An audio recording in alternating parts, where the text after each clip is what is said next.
Good morning, class, and welcome to this lesson on Electrostatics 8, Electric Shielding. Today, we will be able to explain why electric shielding occurs in a conductor. So, let's talk about what we're dealing with here. We have a conductor, and we know that conductors let electrons move freely. So electrons in, say, a metal can move freely throughout the metal. They are not attached to one specific atom, but they can actually move freely around the metal. Well, if we look at a metal like this, a sphere, and we have extra electrons, or free electrons in the middle, these are going to produce a repulsive force. These are going to produce a repulsive force because all these electrons are negative, and the negatives are, and we know that likes repel, and so these are all going to repel each other. So in a conductor, all the extra electrons, all the electrons are going to be located on the surface, equally spaced out.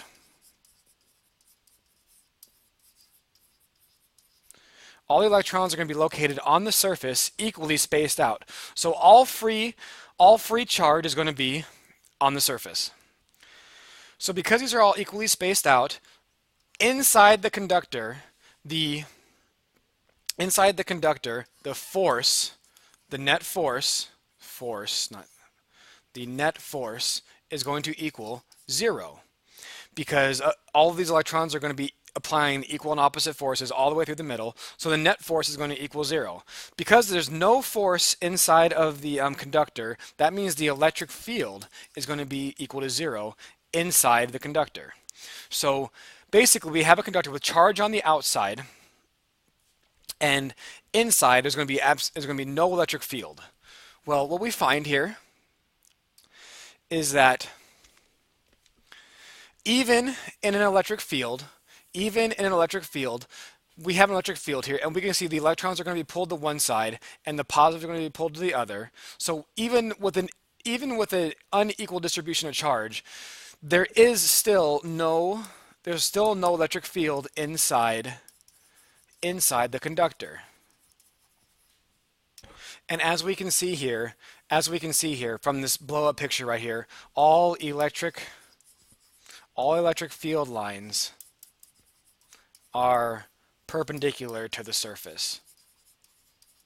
All electric field lines are perpendicular to the surface. So you can see as these field lines approach the conductor, they all reach a 90-degree angle with the surface. Because these electric field lines are perpendicular to the surface, that means there's going to be no force to move the electrons. So there's no flow of electrons, and it is because of this that there's no flow of electrons, there's going to be no electric field inside the conductor. So once again, no electric field inside the conductor. That's this main thing here. We're talking about shielding, and with shielding, as you can see here, the inside of the conductor is being shielded from the electric field on the outside of the conductor. The inside of the conductor is being shielded from the electric field on the outside of the conductor. And this picture right here is meant to show us that even if we cut out the middle,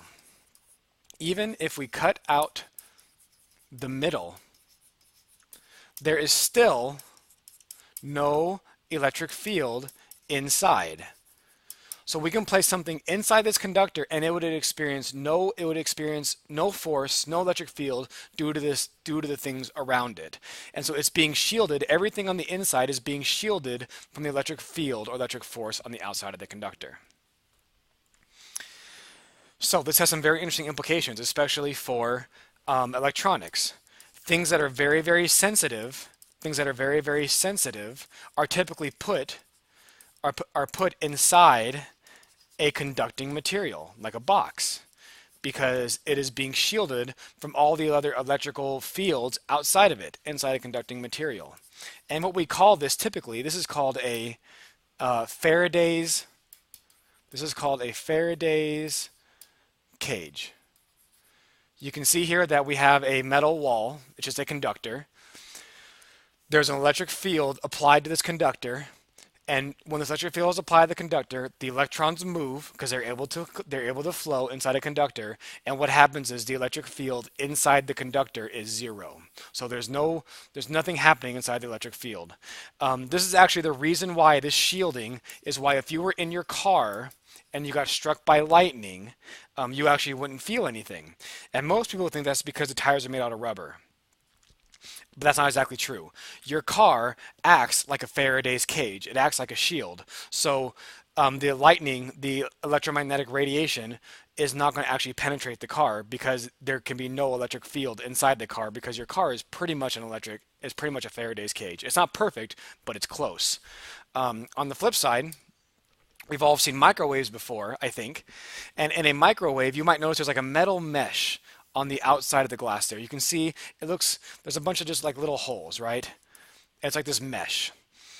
And this mesh is like a reverse Faraday's cage. So instead of not allowing electric radiation to penetrate from the outside, it's trying to keep the microwaves from leaving. So it's trying to keep the radiation in. So it blocks it from moving out. So that's just another example of how shielding is used. But so shielding basically means when we have a conductor, there's going to be an electric field of zero inside the conductor. And so one last note on this is that if we were going to do a graph, let's say we have a conducting sphere. That's not a very good circle.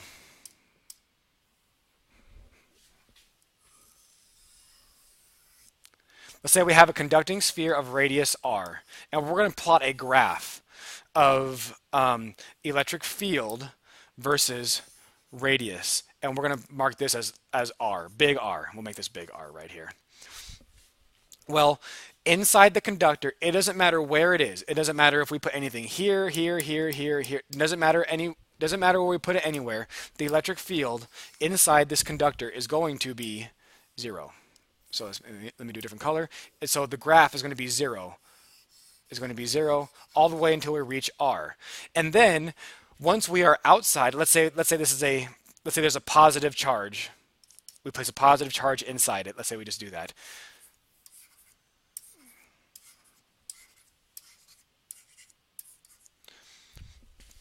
This conducting sphere will act like a point charge. It'll act like a point charge. And the electric field will be the maximum at the closest possible point. Because remember, the electric field due to a point charge is E equals KQ over R squared. And then it'll drop off drastically as we move away from it. Okay, and so if we want to calculate the electric field outside of the conductor, we can just treat it like a point charge and solve from there.